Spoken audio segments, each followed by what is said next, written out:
Welcome to the class. आज की इस वीडियो में हम अल्फाबेट सी यानी कि तीसरी क्लास पढ़ेंगे। आज हम ए और बी में पढ़ा चुका हूं। ऐसे स्टूडेंट्स जो इस क्लास को पढ़ने के बाद या पुरानी क्लासेस को पढ़ने के बाद क्लास ज्वाइन करना चाहते हैं, वो नालंदा ऐप पर जा करके 250 रुपीज़ में इस क्लास को परचेज कर सकते हैं। इस क्लास को इस तरीके से अरेंज किया गया है कि इसमें रोज़ाना एक अल्फ़ाबेट पढ़ाई जाएगी। उसमें 30 इम्पोर्टेंट वर्ड्स जो कंपटीशन के लिए बहुत ज़्यादा ज़रूरी हैं, जहां से क्वेश्चंस पूछे जाते रहे हैं और पूछे जा सकते हैं, उन्हें चुना गया है इस महीने में। अगले महीने में फिर जो बाकी बची रह जाएंगे वो होंगे, उससे अगले महीने में फिर वो होंगे। तो हम इस वीडियो में आपको आज अल्फ़ाबेट सी पढ़ाएंगे। और हमने बताया था आपको अपनी दूसरी वीडियो में कि जब आप क्लास परचेज कर लें तो आप हमें हमारे नंबर हमारा ये है 9897380547। इस नंबर पे व्हाट्सएप पे मैसेज करें हमें या कॉल करें, हम आपको ग्रुप में ऐड करेंगे। और ग्रुप में जब आप ऐड हो जाओगे तो ये दो समस्याएं दूर होंगी। एक तो ये कि सर पीडीएफ शो नहीं हो रही, पीडीएफ नहीं दिख रही, और सर वो वीडियो में जो है वर्ड छोटे छोटे दिख रहे हैं जो भी बातें हैं, या सर पीडीएफ जो डाली है आपने बहुत छोटा छोटा लिखा हुआ है। तो ये समस्या कैसे दूर होगी?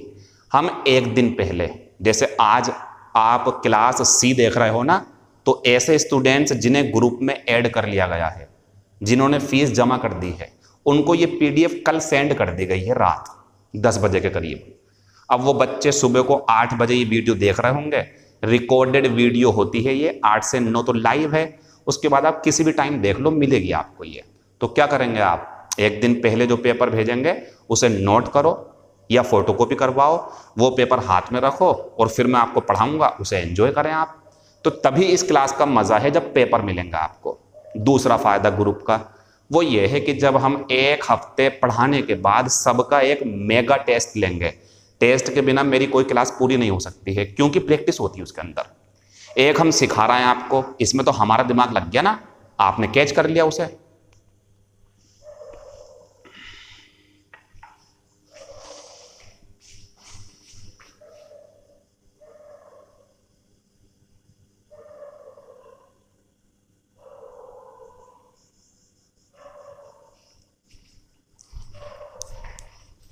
सॉरी, वो लाइट भाग गई। तो इतने एंजॉय करो आप इसे। पता क्या है, आज मैं सुबह से चौथी वीडियो बना रहा हूँ, मेरा मोबाइल साथ नहीं दे रहा, इसमें माइक कनेक्ट नहीं होता। एक एक घंटे की 3 वीडियो में ख़राब हो चुकी हैं मेरी।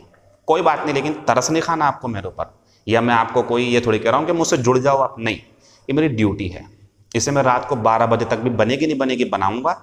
अब मैंने मोबाइल सही करा लिया, अब लाइट आ रही थी, अब लाइट भाग गई, कोई बात नहीं, लाइट आएगी तो देखा जाएगा। फिलहाल अभी हमने मोबाइल की टॉर्च जला रखी है और वीडियो बन रही है। मेरी आंखों में लाल लाल दिख रहा होगा, बाकी बोर्ड तो साफ दिख रहा है ना आपको, बस बोर्ड दिखना चाहिए।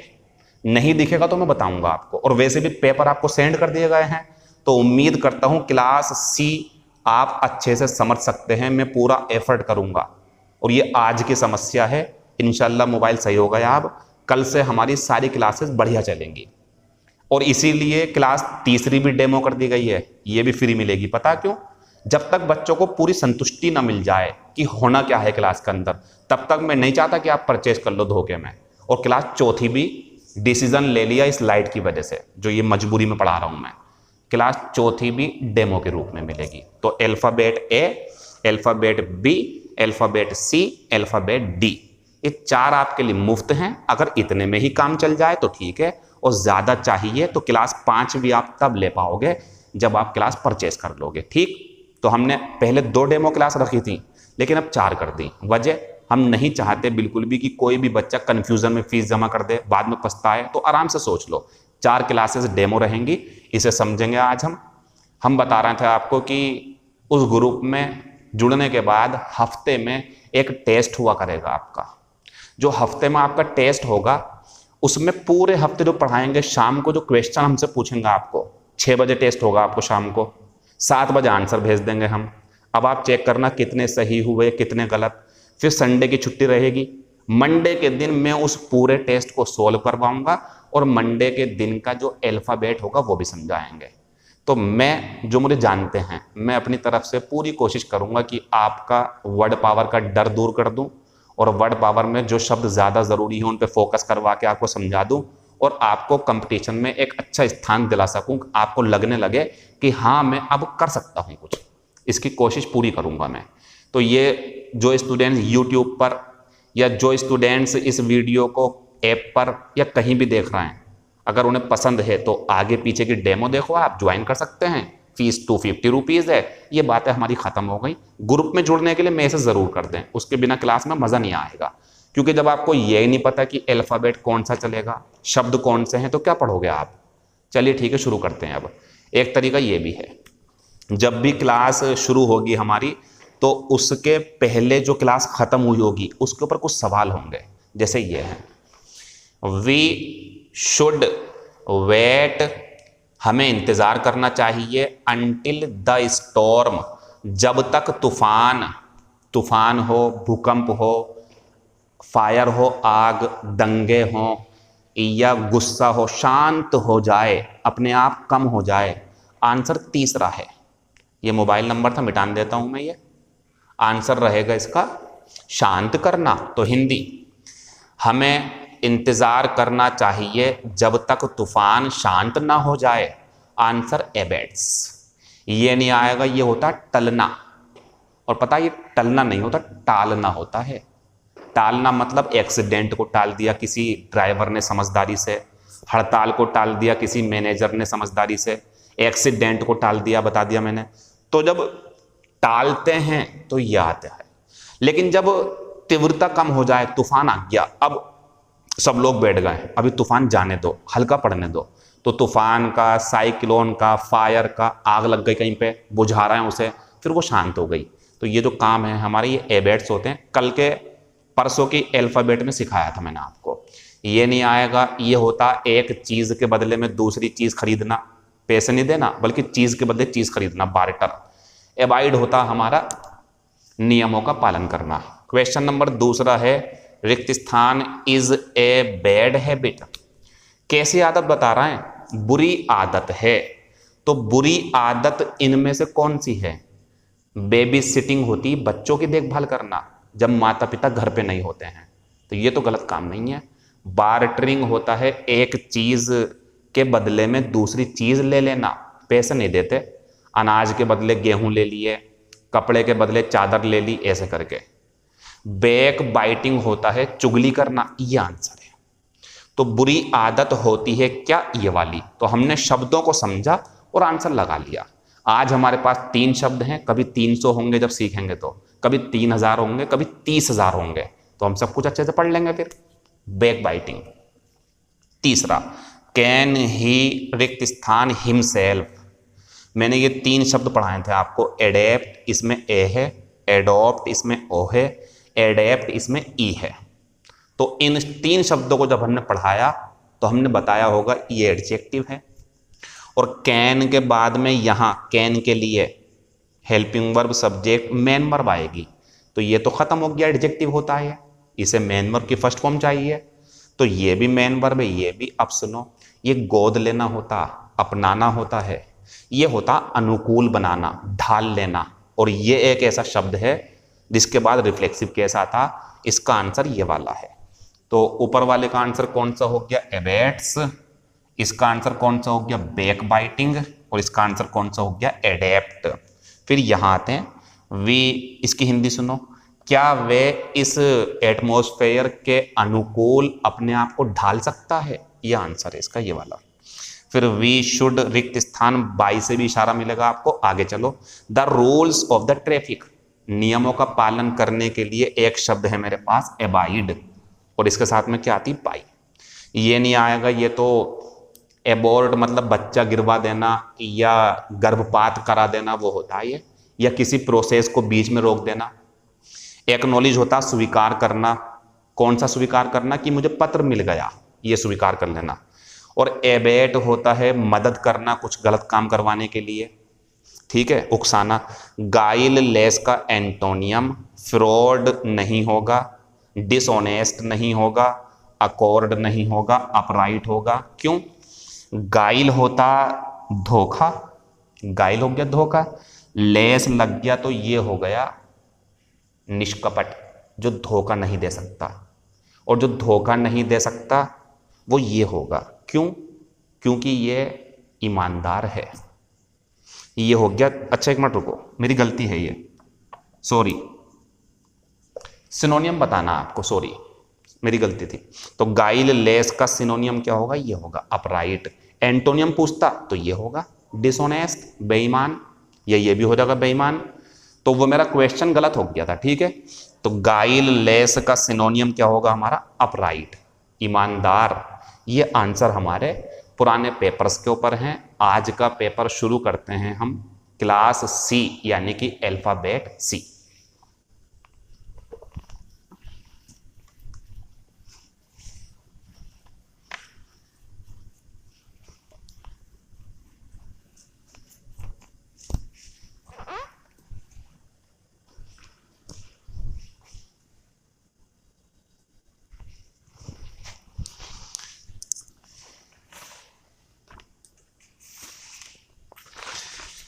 अल्फाबेट सी को अब समझेंगे हम, और इसे समझने के बाद जब कल क्लास शुरू होगी अल्फाबेट डी की, तो इसे अच्छे से पढ़ लेना। इसके ऊपर बोर्ड पे 5 क्वेश्चन दूंगा मैं। और जब 6 क्लास पूरी हो जाएंगी तो शाम के टाइम 6 बजे तैयार रहना। सैटरडे के दिन एक टेस्ट होगा, मेगा टेस्ट, जिसमें ये सारे अल्फाबेट मैं आपसे पूछ लूंगा, और आपको कॉन्फिडेंस भी लगेगा अपने आप में कि यार मैं अब सीख रहा हूं, और कोई परेशानी है तो हमें बताएंगे आप। तो हम जब किसी चीज़ की शुरुआत करते हैं तो परेशानियां हो सकती हैं, लेकिन हमें उस पर ओवरकम करने के लिए अपने आप को दृढ़ करना पड़ता है। इसका सीधा सीधा एग्जाम्पल दूं मैं आपको। इतनी बढ़िया लाइट में, इतने बढ़िया एटमॉस्फेयर में, गर्मी भी नहीं थी, और मैंने वीडियो बनाई थी यहाँ पे, और बहुत बढ़िया वीडियो बनी थी, अच्छी, लेकिन मजबूरी रही, नहीं भेज सका मैं आपको वो वाली। वजह क्या रही? वजह रही उसमें आवाज़ नहीं आई। तो बिना आवाज़ के क्या वीडियो भेजता मैं आपको, इसलिए उसे कैंसिल करना पड़ा। ठीक है, अब हम इस वीडियो को देख रहे हैं, मेहनत में लगे हुए हैं आप भी और मैं भी। तो ये देखो, मुझे तो पीछे हट जाना चाहिए था, कल की छुट्टी कर देता मैं आपकी, लेकिन नहीं कर सकता। आपने पैसे दे दिए, आपका भरोसा है मेरे ऊपर, सिखाना भी है आपको। आप में से कुछ बच्चे ऐसे हैं कि बड़े बड़े उत्सुक हैं सीखने के लिए, तो उनके पास वीडियो पहुंचानी थी, तो हम लगे रहे। 1 मिनट के लिए ज़रा मैं कैमरा बंद कर देता हूं, लाइट आ गई है।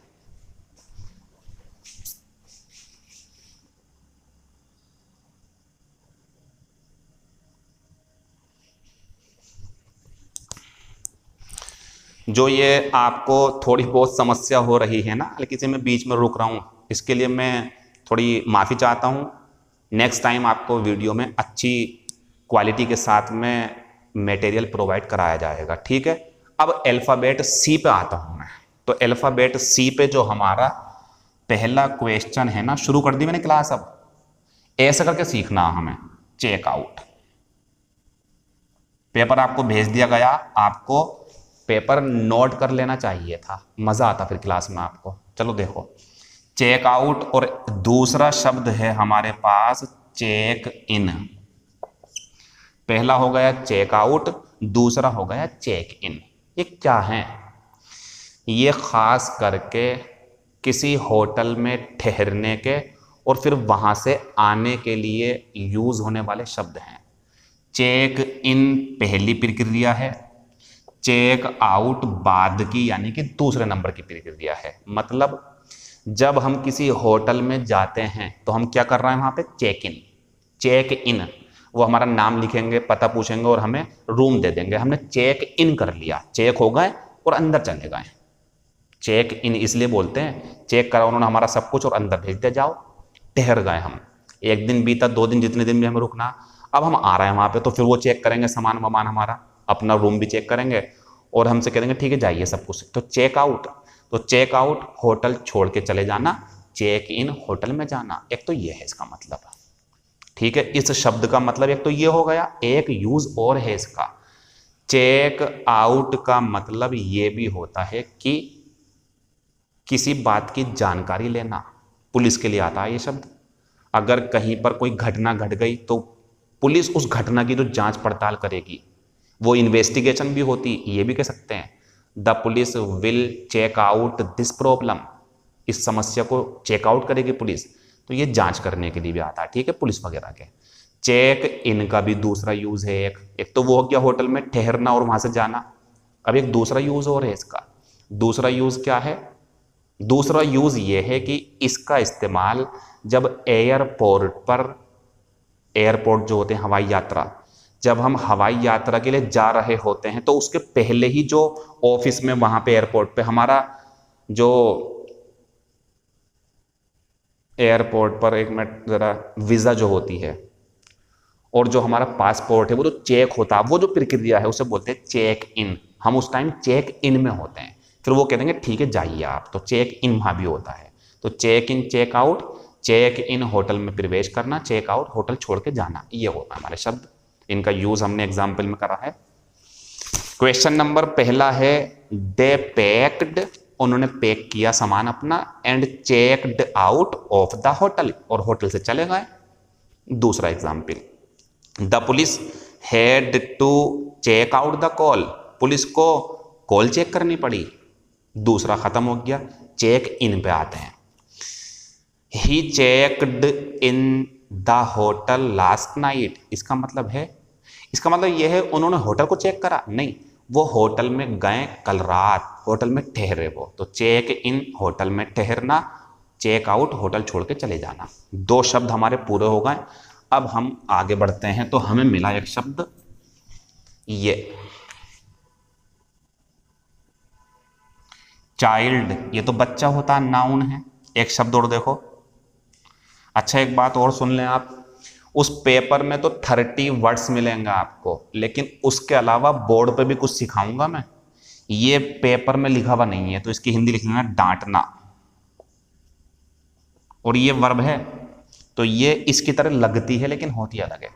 चाइल्ड, डांटना, लिख लेना इसे। ये चाइल्ड है बच्चा हमारा, नाउन। इससे दो शब्द बनते हैं, एक बनता है चाइल्डिश, सी वाले चल रहा है ना आज हमारे, सी वाले, और दूसरा बनता है चाइल्ड लाइक। जिन शब्दों के लास्ट में लाइक होगा वो पूरा एडजेक्टिव होगा, जिन शब्दों के लास्ट में ISH होगा वो भी एडजेक्टिव होगा। चाइल्डिश और चाइल्ड लाइक दोनों चाइल्ड से बने हुए हैं। अब इन दोनों में फर्क क्या है? फर्क सुनेंगे। चाइल्डिश मीन्स बचकाना, बेवकूफ़ी भरा, बच्चों की तरह बेवकूफ़ी वाला, ये बुराई में होता है, ये बुरा होता है, बुरा। चाइल्डिश, आपने देखा होगा बड़े बड़े लोग कभी कभी बड़ी बेकार सी बातें कर जाते हैं, हंसी आती है उनकी बातों पर, मजाक बन जाती है उनकी, तो उनकी वो बातें कैसी रही? चाइल्डिश। तो ये चाइल्डिश होता है बचकाना, बेवकूफ़ी भरा। ये दूसरा अलग है, ये चाइल्ड लाइक है, ये होता मासूम, बच्चों जैसा मासूम। तो ये बच्चों जैसा बेवकूफ़ी भरा, ये बच्चों जैसा मासूम। तो ये तारीफ में आएगा, ये बुराई में आएगा। एग्जाम्पल ये है हमारा, बताना क्या आएगा। एवरीबडी डिसलाइक्स हिम, हर कोई उससे नफरत करता है। एवरीबडी डिसलाइक्स हिम, हर कोई उससे नफरत करता है। क्यों करता होगा? फॉर हिज चाइल्डिश बिहेवियर, पता नहीं कैसी हरकतें करता है बेवकूफ़ों वाली। ये आंसर ये आएगा। तो ये बुराई में, ये तारीफ में। एक सेंटेंस दूसरा है, he has a child like face, he has a child like face, मतलब उसका चेहरा भोला भाला है, उसका चेहरा बहुत भोला भाला है, ये हो गया। तो चेहरा भोला भाला है तो ये, व्यवहार बुरा है तो ये आ जाएगा। खत्म हो गए दोनों शब्द, चौथा और पांचवा। अब आएंगे हम क्वेश्चन नंबर 6 पे। 3 4 खत्म होगा, 5वें पे आएंगे, 5वां और 6ठा। जरा देखना इधर, 5वां है हमारा कॉन्टिग्यूअस, एडजेक्टिव है।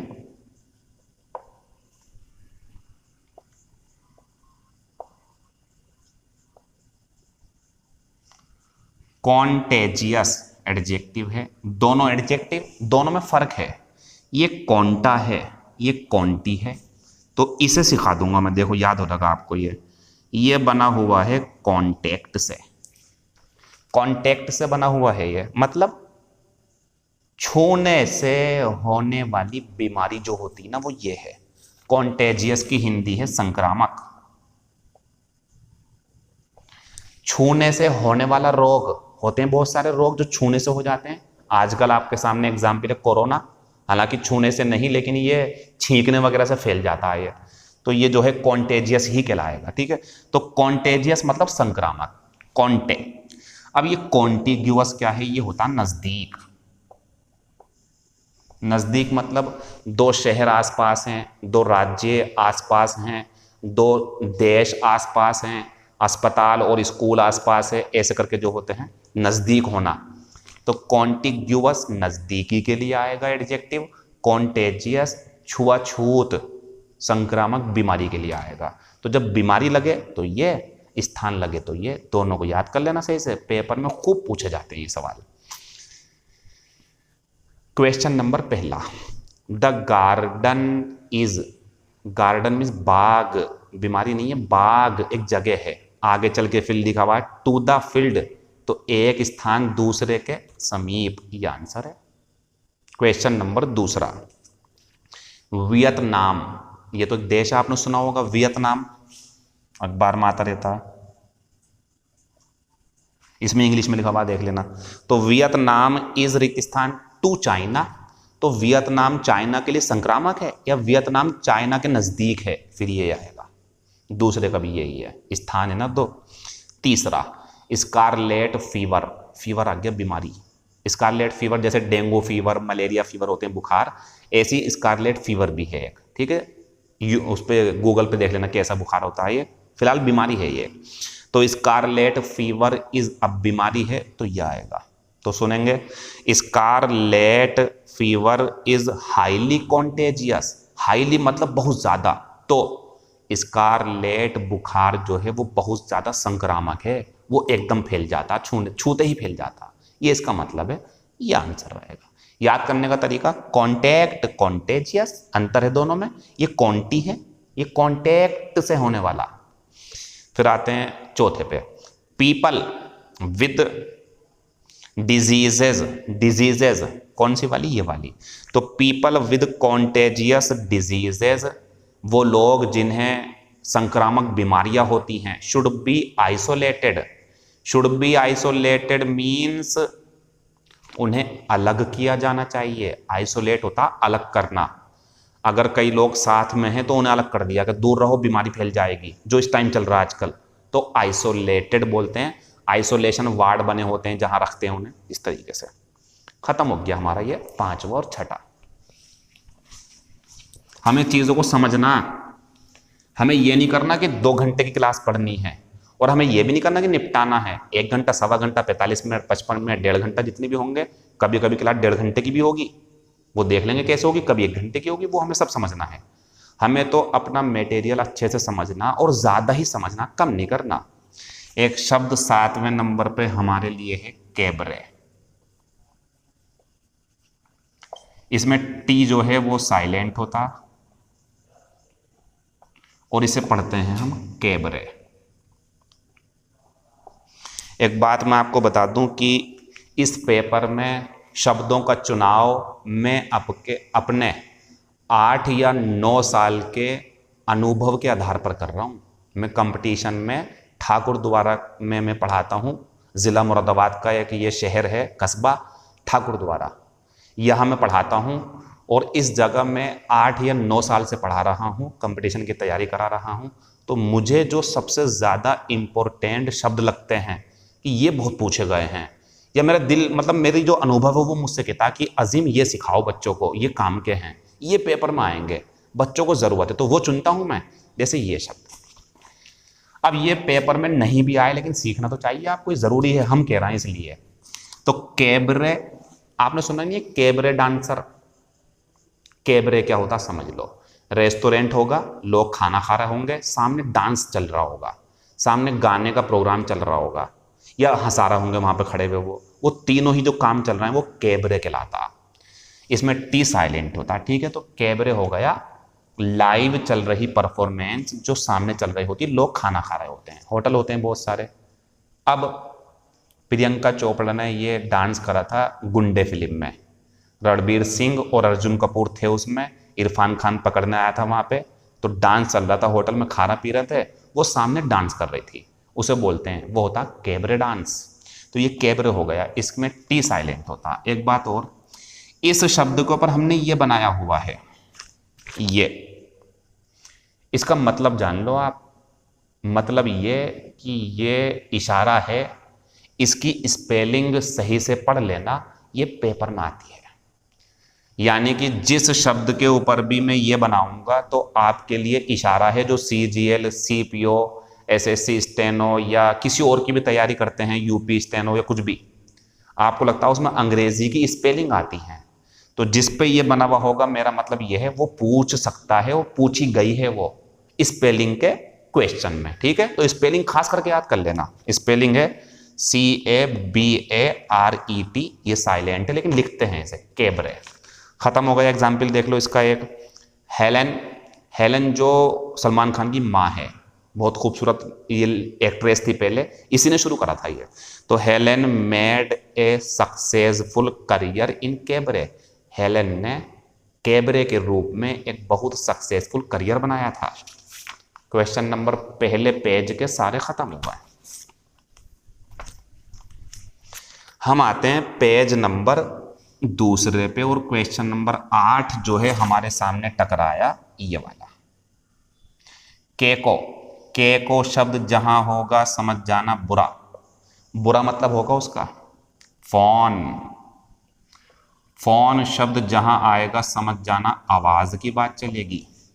और अगर मैं इसमें कर दूं फोनस, तो ये शब्द बताता है कि पूरा शब्द जो है वो क्या है, एडजेक्टिव। तो हम ये बताना चाह रहे हैं, केको मिस बुरा, आवाज मिस फोन, और OUS ये, तो ये क्या है, ऐसी कोई सी भी आवाज जो आपके कानों को बुरी लगे वो होती है केकोफोनस। कोई म्यूजिक हो सकता, अच्छा म्यूजिक का भी एक हिसाब है। म्यूजिक अलग अलग उम्र में, अलग अलग मूड में अलग अलग पसंद आता। जब आप 18 साल के, 16 साल के होंगे तो आपके अंदर उमंगें होंगी, तो आपको पसंद आएंगे बादशाह के म्यूजिक, हनी सिंह के म्यूजिक, मिक्का के म्यूजिक, मिक्का जो है मिल्खा, मिक्का के म्यूजिक पसंद आएंगे आपको। मिल्खा तो रनर है, सॉरी। अब इनके म्यूजिक आपको पसंद आएंगे। उम्र बीती, आपका दिल टूट गया, किसी से आपकी मुलाकात हो गई बचपन में, जो भी ऐसी उल्टी सीधी, और आपका दिल टूट गया। अब आपको पसंद आएंगे अरिजीत सिंह। ठीक है, 40-45 साल हुए, शादी हो गई, अब आपको लगेगा जिंदगी तो खत्म हो गई हमारी, सारी उम्मीदें, सारे सपने खत्म, अब तो परिवार में लगना पड़ेगा। अब आपको पसंद आएंगे मोहम्मद रफ़ी साहब, मुकेश कुमार साहब, ये पसंद आएंगे आपको। मूड चेंज हुआ, उम्र चेंज हुई, उमंगें चेंज हुई, तो क्या होगा, अब जो 17 साल 18 साल की उम्र में बादशाह पसंद था, हनी सिंह पसंद था, मिका पसंद था, अब इनकी आवाज़ आपको 40 साल की उम्र में ये लगेगी, केकोफोनस। आप अरे शोर बंद करो, ये कहोगे आप। तो जो कान को आवाज़ बुरी लगे वो होती है कर्कश। तो इसका मतलब क्या है, कर्कश। कोई म्यूजिक या कोई आवाज़ जो कान में बुरी लगे, कीज हटाओ यहाँ से। एक आवाज़ और होती है जो सबको ही बुरी लगती है, बताऊँ कौन सी? ये फर्श है, मान लीजिए इसमें रेता पड़ा हुआ है और मैं उस पर लोहे से घसीट दूं ऐसे करके, तो आपको बड़ा बुरा दांत किचकिचाएंगे आपके, वो आवाज़ भी केकोफोनस है।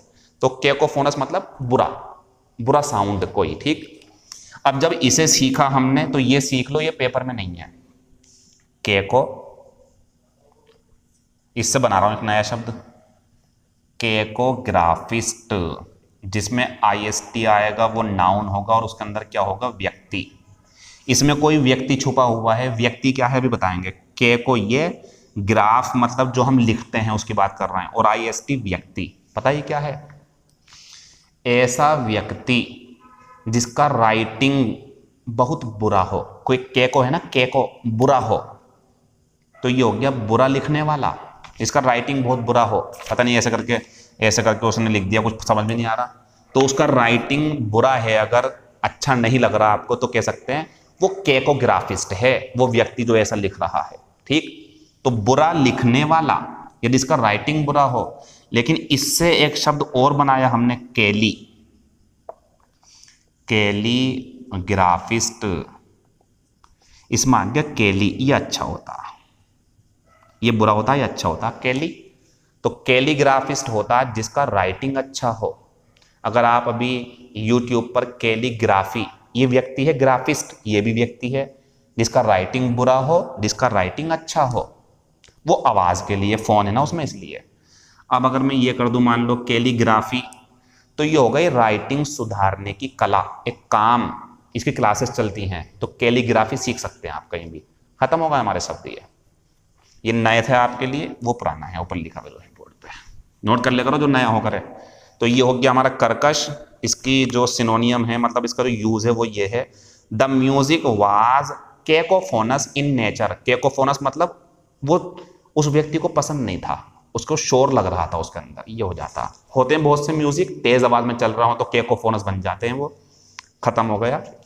आते हैं 9 नंबर पे, बहुत बेहतरीन शब्द है, CAESAREAN,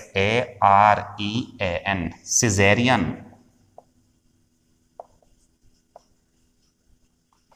क्या है इसका मतलब? सिजेरियन। ये क्या है? देखो, जब एक गर्भवती महिला बच्चे को जन्म देती है तो 2 तरीके हैं। एक तो नॉर्मल डिलीवरी, यानी कि जब उसका ऑपरेशन नहीं करना पड़े, ऐसे ही उसको डिलीवरी हो जाए, वो नहीं है ये।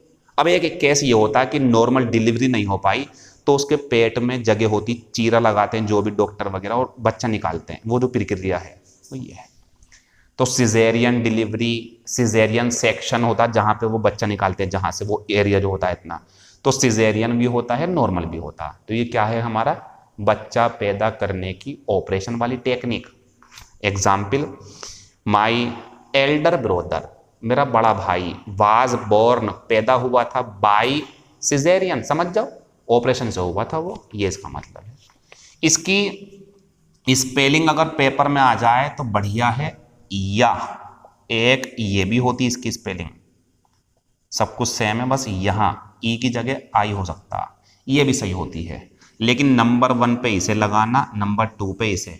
अब ये नंबर 1 नंबर 2 समझो आप, मतलब उसने पूछा सही स्पेलिंग बताओ, ये भी हैं दोनों और भी हैं, तो वो तो गलत होंगी, ये दोनों सही हैं। अब सही में भी इसे लगाना आंसर, आप इसे छोड़ देना क्योंकि ये नंबर 1 पे आएगी। और अगर ये नहीं है तो फिर ये लगा सकते हैं आप। तो अगर दोनों हैं तो सही स्पेलिंग कौन सी? ये वाली, ब्रिटिश है ना, ब्रिटिश लैंग्वेज के ऊपर ये भी सही मानी गई है, लेकिन इसे आप दूसरे पे रखना, ठीक है। जब ये नहीं होगी तो ये लगाना। तो सिजेरियन मीन्स हमारा हो गया डिलीवरी का वो तरीका जिसमें ऑपरेशन होता है। ऐसे तो शब्द मिलेंगे आपको बढ़िया बढ़िया, वो हम चुनेंगे बढ़िया क्या है और बुरा क्या है, आप तो बस पढ़ते रहें, ठीक है। अब हमें एक 10 नंबर पे शब्द मिला काम। फिर मैंने अपनी मर्जी से एक शब्द रख दिया क्वाइट। ये भी शांत और ये भी शांत, दोनों में फर्क जान लो आप। अगर शांत ऐसा कहना है कि शोर नहीं मचा रहा, शोर नहीं मचा रहा, या कोई शोर मचा रहा है तो आपको कहना शांत हो जाओ, तो ये कहना keep quiet, he was quiet, why are you sitting quiet, शांत क्यों बैठे हो, शांत क्यों पड़े हो, शांत हो जाओ, यानी कि आपको शोर नहीं मचवाना, तो यह आएगा। और यह आता गुस्सा नहीं हो, अगर कोई व्यक्ति गुस्सा नहीं है तो काम, तभी तो बोलते हैं जब कोई गुस्से में होता है तो काम डाउन, शांत रहो यार, ये बोलते हैं। या कीप काम, शांत रहे यार, तो ध्यान रखें ये तब यूज करना जब शोर नहीं मचवाना हो, ये तब यूज करना जब गुस्सा शांत करना हो। तो दोनों में फर्क हो गया। यही चीजें तो हम सिखा रहे हैं आपको यहाँ पे, यानी कि उस डिक्शनरी में तो जाने क्या क्या भरा हुआ है, किताबों में तो जाने क्या क्या लिखा हुआ है। फिर हमें क्यों चुना आपने? क्योंकि हमने किसान का रोल निभाया। हमने कहा बेटे इस डिक्शनरी को हटा के इस पेपर पे ध्यान दो, वही डिक्शनरी की चीज़ें हैं, बस हम अपनी भाषा में समझाएंगे। हम समझाएंगे कि वो कहना क्या चाह रहे थे डिक्शनरी में, क्योंकि वो तो लिख के चले गए। हमने सीखा अपने यूट्यूब से, कहीं से भी, जैसे भी हमने सीखा, या अपने दिमाग से, अपनी समझ से, अपने एक्सपीरियंस से, अब हमने समझ लिया इसे कैसे क्वेश्चन पूछे जाते हैं। तो ध्यान दें आप, अगर सवाल ये है इन द बिगिनिंग, शुरुआत में, my father was very angry, सवाल बन गया। इन द बिगिनिंग, शुरुआत में, my father was very angry, मेरे पिताजी बहुत गुस्सा थे।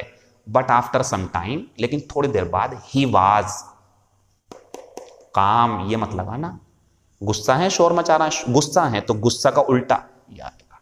तो ध्यान रखें, शांत मतलब गुस्सा नहीं होना, चिंता नहीं करना, दोनों के लिए आएगा ये। और ये आता हमारा शांत जब शोर नहीं मचाएं। ठीक है, अंतर हो गया दोनों में, हटा दो इसे यहां से। अब इस पर आते हैं। तो ये हमारा एडजेक्टिव भी होता है और ये हमारा वर्ब भी होता है। किस तरीके से? अगर कीप काम है तो ये कीप अपने बाद में काम एडजेक्टिव के रूप में लेती है। शांत रहो, गुस्सा मत करो, कीप काम। शांत रहो, शोर मत मचाओ, कीप क्वाइट। कीप एक्टिव, सक्रिय रहो, आलसी मत बैठो, कुछ काम करो, कीप एक्टिव, ये हो जाएगा हमारा। कीप अलर्ट, सतर्क रहो, तो कीप एडजेक्टिव आता है। ठीक, अब दूसरी बात, एक शब्द ये भी तो होता है, काम डाउन। ये हमारी फ्रेजल वर्ब है, इसमें कह दो आप, ये वर्ब है इसमें। Calmed, calmed second form. फिलहाल ये देखो आप, काम डाउन, काम डाउन, गुस्सा कम करो, तो यहां वर्ब, यहां एडजेक्टिव। हिंदी वो ये गुस्सा कम होने वाला। तो जो गुस्सा ना करता हो ऐसा व्यक्ति, चिंता नहीं करता किसी बात की, या ज्यादा उत्साह नहीं दिखाता हो, उसे बोलते हैं ये। मैं दो आपके सामने खिलाड़ी रख रहा हूं जो काम है, बहुत कूल और काम है। एक तो राहुल द्रविड़ जो रिटायर हो चुके हैं और वो जूनियर इंडियन क्रिकेट टीम के कोच भी हैं, और दूसरा व्यक्ति महेंद्र सिंह धोनी। इसमें भी ज़्यादा काम वो है, राहुल द्रविड़ बहुत कम गुस्सा करते थे, वो ये ज़्यादा करते हैं। महेंद्र सिंह धोनी थोड़ा सा ज़्यादा करते हैं, रहते ये भी कूल हैं, तो ये काम कहलाएंगे, काम।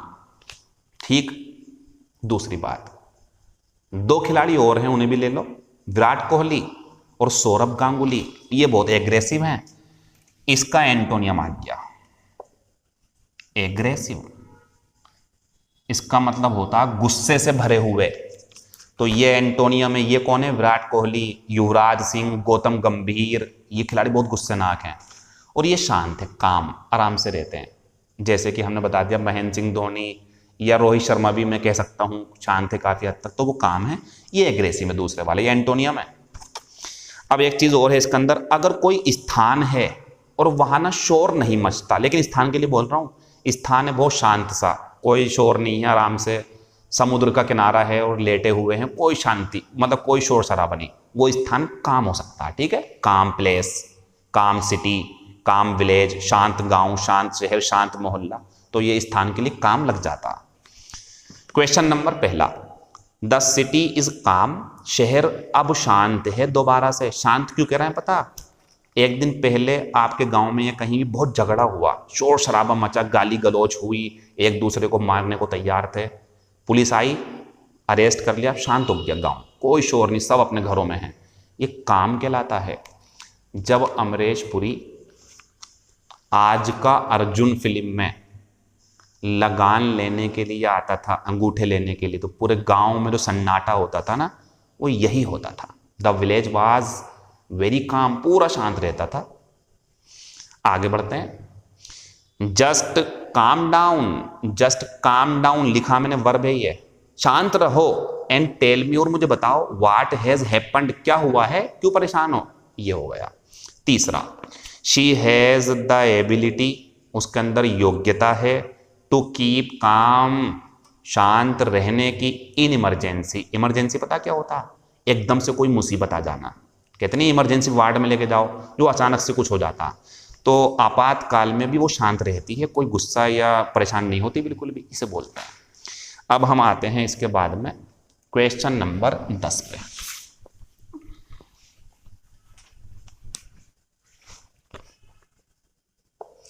क्वेश्चन नंबर 10 पे हमें शब्द मिला कंप्लेन। जरा ध्यान दें, ये मेन वर्ब की फर्स्ट फॉर्म है। सेकंड नंबर पे हमें मिला कंप्लेंट, सॉरी कंप्लेंड, ये सेकंड फॉर्म है। तीसरे नंबर पे हमें मिला कंप्लेंड और ये थर्ड फॉर्म है। एक शब्द और देखो आप, जिसकी वजह से ये सारा जो वर्ड पावर का मटेरियल है इंपॉर्टेंट बन जाएगा, ये नाउन है। दोबारा देखें, कंप्लेन मेन वर्ब की first form, complained main verb की second form, complaint third form, complaint noun. एक बात सुन लें, Monday, Tuesday, Wednesday, Thursday, Friday, Saturday, 6 class में समझाऊंगा आपको कि ये शब्द क्या हैं, नाउन क्या है, एडजेक्टिव क्या है, एग्जाम्पल दूंगा। लेकिन जो सैटरडे की शाम को टेस्ट होगा वो जान है पूरी क्लास की, इसलिए तो ग्रुप में ऐड होना, वो जान है पूरी क्लास की। मतलब वहां हम आपको ये दिखाएंगे कि ये कैसे पूछे गए, ये कैसे पेपर में पूछे जाएंगे, कैसे आपको सोल्व करने, ये सिखाएंगे आपको। अब ये इतने सारे शब्द हैं, तो क्या हम बस इतना याद कर लें, शिकायत करना और बंद कर दें इसे? ना, ये काम होता तो फिर क्लास तो हमारी 15 मिनट की होती, और मैं क्यों पैसे लेता आपसे बिना फालतू में? पैसे लिए जा रहे हैं आपको सिखाने के लिए। तो इनके ऊपर अंग्रेजी में क्या गलती कर सकता है एग्जामिनर, वो समझनी है हमें, वो समझ लो क्या है। ये मेन वर्ब की फर्स्ट फॉर्म है, ये सेकंड फॉर्म है, ये थर्ड फॉर्म है, और ये नाउन है। इसका मतलब ये है, अगर मेन वर्ब की फर्स्ट फॉर्म चाहिए किसी जगह, वो आपका सेंटेंस बताएगा कि क्या चाहिए, हम भी हेल्प करेंगे आपकी अभी। तो ये लगाना, फर्स्ट फॉर्म चाहिए तो, सेकंड फॉर्म चाहिए तो ये, थर्ड फॉर्म चाहिए तो ये, और नाउन चाहिए तो ये। अब एक समस्या, सर ये तो हम समझ गए first form, second form, third form, लेकिन कहाँ आएगी ये नहीं पता। उसके लिए ग्रामर पता होनी चाहिए आपको। आपने क्लास ज्वाइन कर रखी होंगी मेरी या किसी और की, तो आपको वो बताएंगे यहाँ मेन वर्ब आएगी, यहाँ नाउन आएगा, यहाँ एडजेक्टिव आएगा। नहीं पता हो तो धीरे धीरे सीख जाओगे आप। तो दोनों चीज़ों में काम आएंगी ये वर्ड पावर, ग्रामर में भी और वोकेबलरी में भी। ठीक, अब हमने कंप्लेन मेन वर्ब की first form, complaint second form, complaint third form और कंप्लेंट नाउन। अब हमने एग्जाम्पल शुरू करे तो हमें मिला पहला, ही रिक्त स्थान अगेंस्ट, इसे अच्छे से समझ लेना, पेपर में आता बहुत ही है और बच्चे पकड़ नहीं पाते। Against the peon, against the peon. मुझे ये बताओ, ये हो गया सब्जेक्ट, तो क्या यहां नाउन आएगा या वर्ब आएगी? वर्ब आएगी ना, ठीक। तो अगर मैं ये लगा दूं यहां पे, देखो ऐसा आते हैं पेपर में ये, ही कंप्लेंट, सोच के देखो आप, सब्जेक्ट के बाद में नाउन या सब्जेक्ट के बाद में वर्ब आएंगी? ये गलत है, इसे काट देना आप। वर्ब चाहिए, ये लगा दो, सही है। Second form, direct second form आ जाती है, डिड है इसके अंदर, सही है। या फिर एक काम करो, ये लगा दो, देखो ऐसे करके, कंप्लेन, लेकिन एस लगा देना क्योंकि डस देगा ही के लिए। तो या तो ये कर दो, ही कंप्लेंट्स, हिंदी बन जाएगी वह चपरासी के खिलाफ शिकायत करता है।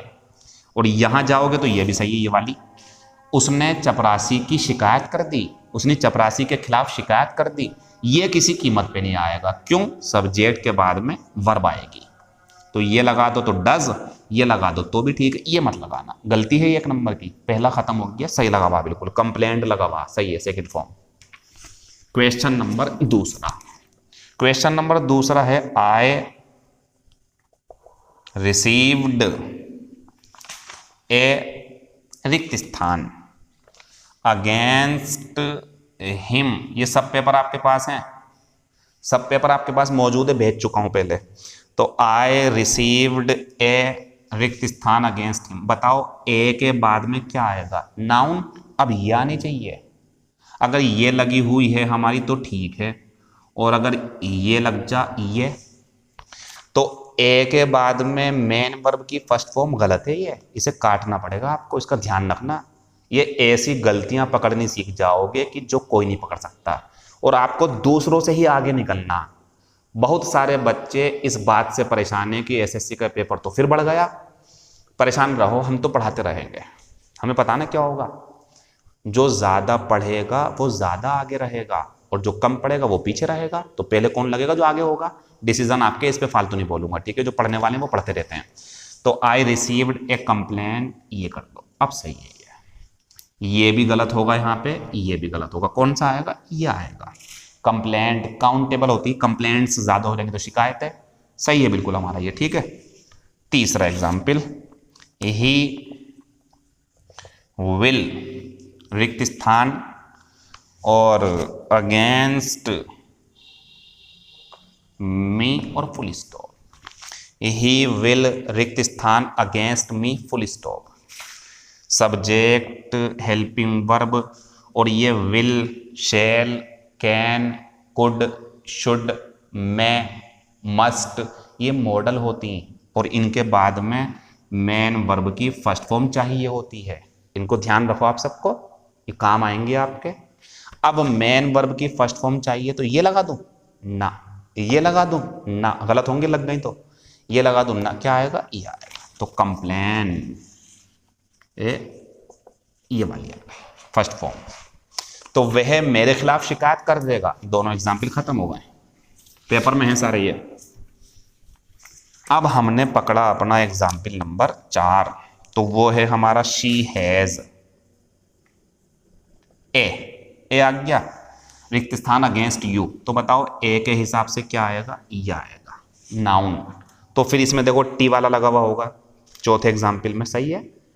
वो तुम्हारे खिलाफ एक शिकायत रखती है, शिकायत है उसके पास तुम्हारे खिलाफ, ये इसका आंसर है, ये आ जाएगा टी वाला। और अगला एग्जाम्पल है हमारा शी हैज, रिक्त स्थान अगेंस्ट। अब हैज के बाद में बताओ, ए नहीं है इसमें, ए था तो नाउन, और ये हैज है तो मेन वर्ब की कौन सी फॉर्म आएगी इसके लिए, अब आएगा आंसर ये वाला, she has complained against you, answer ये लगा हुआ है। तो क्या हम वर्ड पावर में सिर्फ ये सीख रहे हैं कि हिंदी क्या है ना, हिंदी के साथ साथ उसका यूज क्या है, क्या अंतर है उसका दूसरे शब्दों से, किस तरीके से एग्जामिनर पूछ सकता, गलती कैसे देगा। और अभी तो तीसरी क्लास है, 5-6 क्लासों में सब समझ में आ जाएगा कि कैसे पूछेगा, क्या देगा, टेस्ट लूंगा तो समझ जाओगे आप। इसीलिए इस बैच की फीस बहुत कम रखी गई है कि आपको कोई भी परेशानी है अगर किसी भी तरीके की, तो आप हमसे शेयर करें, हम उसे दूर करने की कोशिश करेंगे। ज़्यादा बोझ नहीं लो आप अपने ऊपर। क्लास कितनी ज़रूरी बताऊं, ये हमारी ग्रामर है, ये शरीर है, और ये वोकेबलरी आत्मा है, ये दोनों मिलेंगी तभी आपको मज़ा आएगा, वरना डेड बॉडी है ग्रामर तो, और आत्मा के लिए भटकी पीढ़ी, दोनों को मिलाना है। मतलब वोकेबलरी भी मजबूत करनी है, ग्रामर भी, तब जा करके पेपर अच्छे से हो पाएगा। वैसे पेपर को क्यों कह रहा हो, पेपर तो बहुत आगे पहुंच गया, तो क्या पेपर होंगे नहीं कब जिंदगी में, होंगे।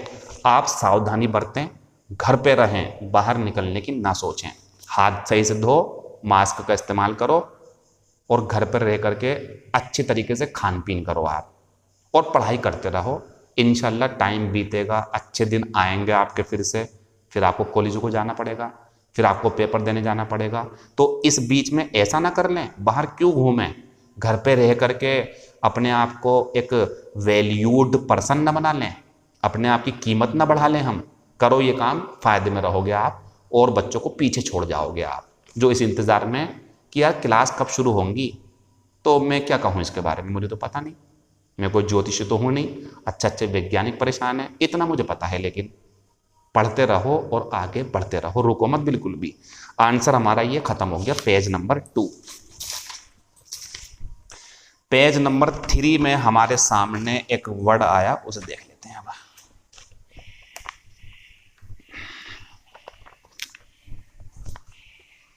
ठीक, एक शब्द है हमारे पास 12 नंबर पे, वो हमारा 11वां क्वेश्चन था, ठीक है। अब 12 नंबर है ये, तो हमने इस पे देखा एक शब्द कारकस,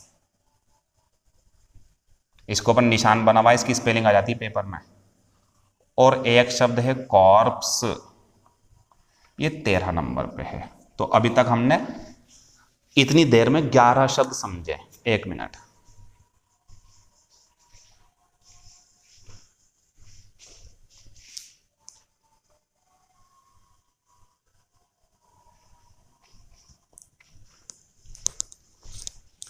फिर लाइट भाग गई, तो एंजॉय करो आप। तो आज तो आप तो कॉकटेल क्लास मिल रही है, कभी लाइट में, कभी अंधेरे में, कभी आंखों में लाल रोशनी, कभी साफ चेहरा, कभी पसीना, कभी कुछ, कोई बात नहीं, आप एंजॉय करें क्लास को, पढ़ाई को देखो ध्यान से जरा, ठीक है। तो कारकस और कॉर्प्स में फर्क जान लो आप। ये दोनों डेड बॉडी होती हैं, मरे हुए, जो शव पड़ा हुआ होता है, लेकिन किसका है इसके आधार पर नाम पड़ जाएगा।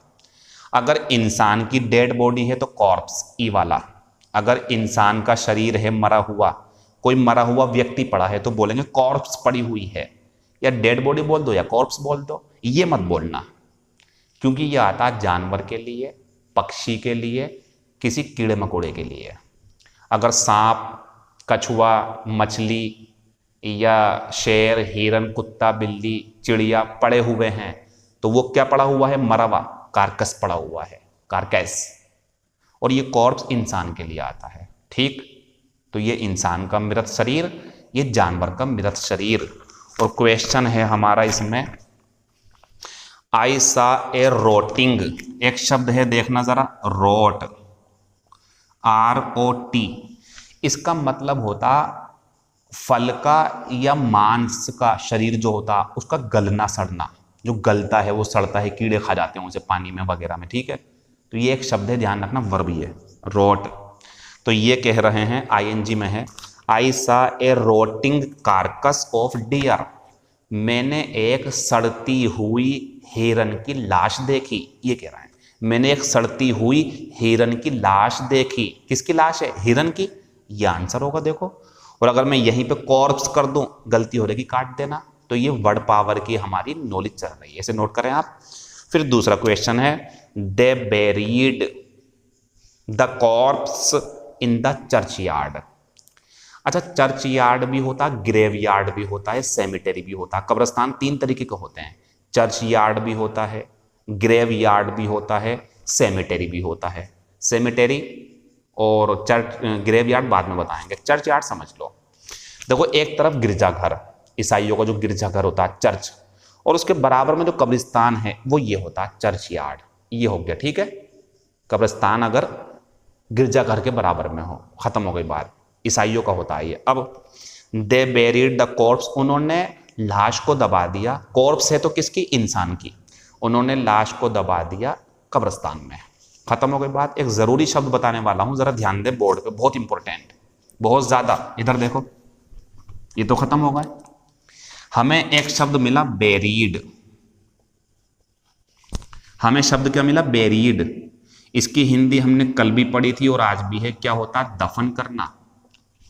तो ये तो हो गया दफन करना, जो 2 धर्म में होता है, ईसाई धर्म में भी और मुस्लिम धर्म में भी। ईसाई धर्म में क्या काम करते हैं? दफनाने का, बेरी। और मुस्लिम परिवार में भी क्या करते हैं? कोई मर जाता तो बेरी, दफन, उसे दफन कर देते हैं। लेकिन हिंदू धर्म में क्या होता है आप जानते हैं? अंतिम संस्कार में क्या करते हैं? जलाते हैं। तो वो जो जलाना होता वो होता क्रीमेट। नोट कर लो इसे जल्दी से, CREMATE, क्रीमेट, जलाना। लेकिन कौन सा जलाना? ये पेपर है, मैं इन्हें जला दूं, ये ना। लैंप रखा है यहाँ पे, लैंप को जला दूं, ना। मोमबत्ती है उसे जला दूं, ना। ये क्रीमेट, इंसान जब मर जाता है तो हिंदू धर्म में जो प्रथा है कि उसका अंतिम संस्कार कर देते हैं चिता पर लिटा करके। तो वो जो चिता पर लिटा करके जो जला रहे हैं वो होता है ये वाला, ठीक है। इसी से योग्य जलाना, ठीक है। एक शब्द और इसी से, क्रीमेटोरियम, शमशान घाट।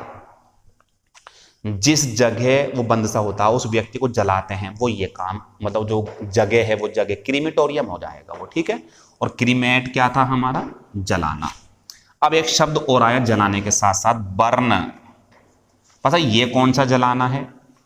ये जलाना होता है नष्ट करना, आग लगा देना और खत्म कर देना उसे। घर को आग लगा दी, बस को आग लगा दी, जानवर को आग लगा दी, चारपाई में आग लगा दी, कुर्सी में, पर्दे में आग लगा दी, कपड़ों में आग लगा दी, किसी इंसान को जिंदा जला दिया, यह आएगा।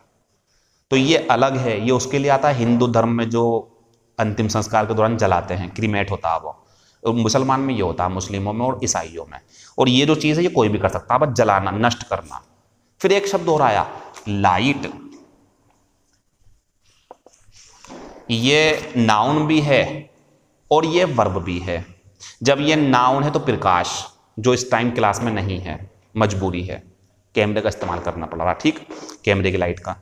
लेकिन इस लाइट को अगर वर्ब के रूप में यूज करना आपको, तो ये भी जलाना है। अब देखो कितने जलाना होगा, जलाना, जलाना, जलाना, लेकिन फर्क है, ये एल है, LIGHT, वर्ब है ये।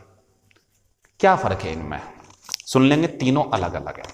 क्रीमेट मतलब किसी व्यक्ति को चिता पर रखकर जला देना हिंदू प्रथा के अनुसार। बर्न मतलब आग लगा देना। लाइट मतलब इसलिए जलाना कि प्रकाश उत्पन्न हो जाए। तो बताइए, अगर मैं कहूं मोमबत्ती जला दो तो ये कहूंगा लाइट द कैंडल। मैं कहूं लैंप जला दो, लाइट द लैंप। मैं कहूं आपसे कि लालटेन जला दो, लाइट द लालटेन। और मैं ये कह दूं ना आपसे अगर बर्न द लैंप, तो एक काम करना, आग लगा देना लैंप के अंदर, उसे जला दो, लैंप को खत्म कर दो, ये हो जाएगा। तो बर्न मतलब नष्ट करना, ये होता है जब लाइट उत्पन्न करनी हो। तो मोमबत्ती लैंप जलाने के लिए वर्ब ये आएगी, चीजों को खत्म करना, नष्ट करना है, कूड़ा करकट वगैरह, ये आएगी। इंसान को अगर मर जाए तो ये आएगा। तीनों का ध्यान रखना। अब ये हम आपसे कभी भी पूछ सकते हैं। खत्म हो गया ये एक्स्ट्रा वर्ड थे। एक्स्ट्रा मैंने बताया था ना 30 तो होंगे, लेकिन साथ में कुछ और भी होंगे। एक शब्द हमें 14 नंबर पे मिला, कॉन्कॉक्ट। अच्छा शब्द है, 2 जगह काम आएगा। मनगढ़ंत कहानी बनाना। कैसे करके? ऐसे करके। आप अब्सेंट रहे कल, हमने पूछा क्यों नहीं आए थे कल, तो आपने शुरू कर दिया दिमाग लगाना। सर वो कल बुखार आ गया था, मम्मी पापा घर पे थे नहीं और मैं अकेला था और सिस्टर भी अकेली थी, तो मुझे उसके साथ रहना पड़ गया, वो नोट डर जाती है मेरी छोटी बहन। बना दी कहानी आपने झूठी, कॉन्कॉक्ट कर दिया आपने, कॉन्कॉक्ट द स्टोरी। या बहाना बना देते हैं तो कॉन्कॉक्ट एन एक्सक्यूज। तो मनगढ़ंत झूठी कहानी, झूठा बहाना बनाने के लिए कॉन्कॉक्ट आता। एक बात। दूसरी बात, अगर कोई रसोइया जो, या घर में कोई आपकी बहन या महिला अगर कोई नई डिश बना दे, आप दाल चावल खाते हैं, आप पनीर खाते हैं, लेकिन नया कुछ मिल जाए आपको, तो आपकी बहन ने एक नई डिश को कॉन्कॉक्ट कर दिया। सूप बना दिया उसने, आपने टोमेटो सूप पिए होंगे, आपने जो है और भी सूप पिए होंगे बहुत सारे, लेकिन एक नया सूप आ गया, टेस्ट नया, तो आपने पूछा अरे क्या कॉन्कॉक्ट कर दिया तुमने आज, ये क्या नया आविष्कार कर दिया। तो ध्यान रखें, नया डिश तैयार करने के लिए भी कॉन्कॉक्ट आता है। Example, how did the chef, इसका ध्यान रखना। ये जो खाना बनाते हैं ना, टोपी लगी होती है, उनके लिए आता। तो how did the chef concoct the delicious dish. उस शेफ ने ये इतनी मजेदार डिश कैसे बनाई, कैसे तैयार कर दी उसने नई डिश, ये कह रहा है। दूसरा, he always concocted an excuse for being late. वो हमेशा देर से आने पर एक नया बहाना बना देता था, ये इसका आंसर है। खत्म हो गया। 15 नंबर आते हैं। 15 नंबर पे शब्द है हमारा कन्फेस। इसको ध्यान से समझ लो, ये बहुत अच्छा शब्द है। कन्फेस मीन्स होता है स्वीकार करना, लेकिन स्वीकार करना तो एक्सेप्ट भी होता, स्वीकार करना तो एक्नॉलेज भी होता है, स्वीकार करना तो एडमिट भी होता है, स्वीकार करना तो एग्री भी हो गया। एग्री, हाँ चलो ठीक है। तो ये कौन सा स्वीकार करना है?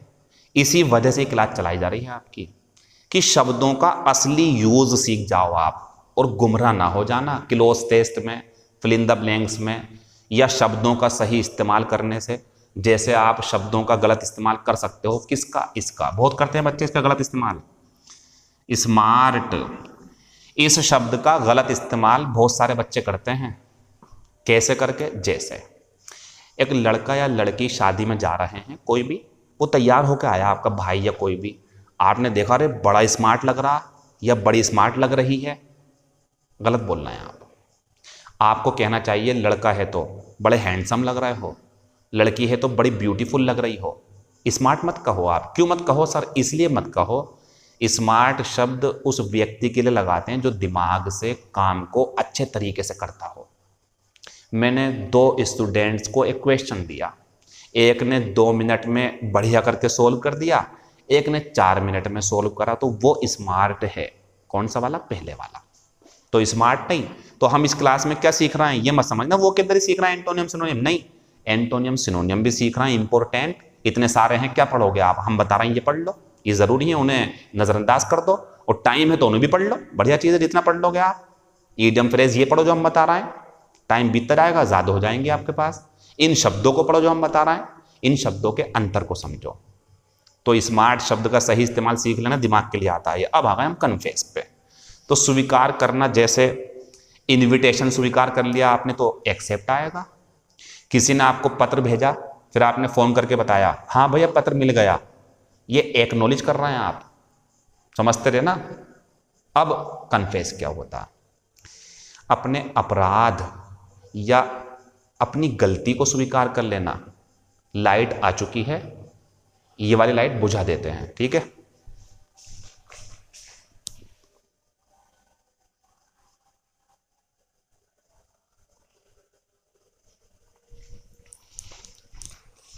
ठीक, सॉरी डिस्टरबेंस हुआ हो तो आपको। मज़ा आ रहा है, मतलब एंजॉय फुल, ऐसा लग रहा है बहुत मेहनत कर रहा हूँ मैं। कभी बंद करना पड़ रहा कैमरा, कभी खोलना पड़ रहा, कोई बात नहीं, एंजॉय करते हैं। आगे की क्लासेस आपको अच्छे तरीके से मिलेंगी, कोई डिस्टरबेंस नहीं होगा, ठीक है। मोबाइल सही हो गया हमारा, लेकिन इसको भी पढ़ना ज़रूरी है, कोई कमी नहीं होगी किसी भी चीज़ में, बढ़िया करके मिलेगी क्लास आपको सारी। कल की क्लास भी मैं आपकी डेमो रखूँगा, ठीक है, क्योंकि ये क्लास है तो बढ़िया, इसमें कुछ गलत नहीं है, सब सीख लेना, एक एक चीज़ ज़रूरी है। लेकिन फिर भी मेरा इरादा है कल की भी मैं डेमो रखना चाहता हूँ, बस 4 क्लास डेमो, फिर बंद कर देंगे, फिर जिसने पढ़ना पढ़ लेना, बाकी छोड़ देना, कोई बात नहीं। अब हम आते हैं कन्फेस पे।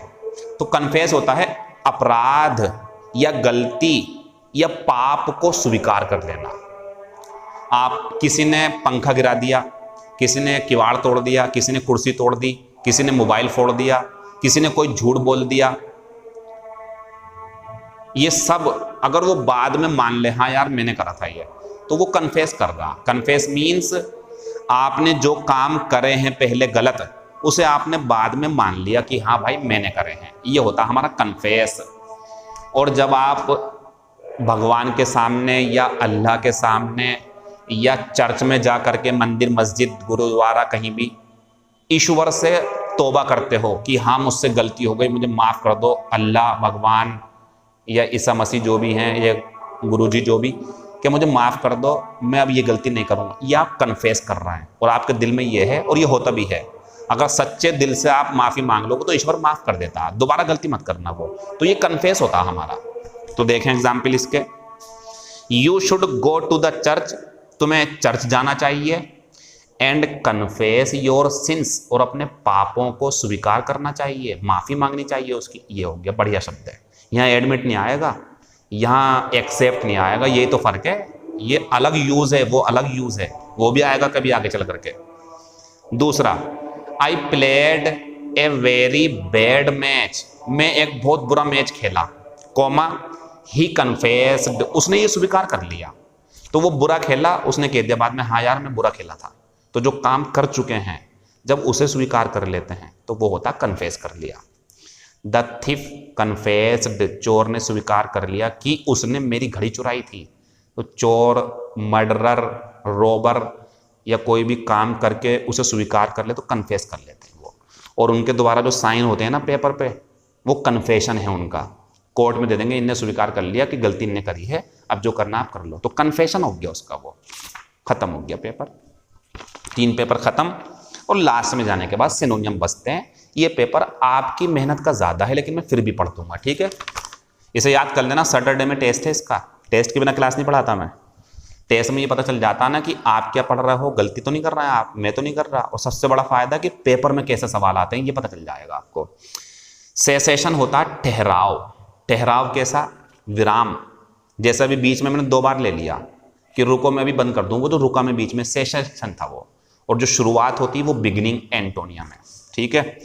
तो सेसेशन ठहराव या विराम, पॉज या रेस्ट सिनोनियम है, बिगिनिंग जो है हमारा वो एंटोनियम है। एक बात और, बिगिनिंग शब्द के ऊपर जो है हमारा ये बना हुआ है, समझ गए, स्पेलिंग पेपर में आती, ध्यान रखना इसकी स्पेलिंग कैसे बनती है। ये होती है फर्स्ट फॉर्म, और जब सेकंड मतलब आईएनजी लगती है तो डबल एन बन जाता है, double N, BEGI double N बन जाता है, इसमें शुरुआत होती है, सही है। दूसरा है कोलोसल, कोलोसल होता है विशाल या बहुत बड़ा। आंसर बन जाएगा ह्यूज या जाइगेंटिक, सिनोनियम है इसके ह्यूज। हग मत पढ़ना उसे, हग, हग ये होता, ये गले लगाना होता, गले लगाना।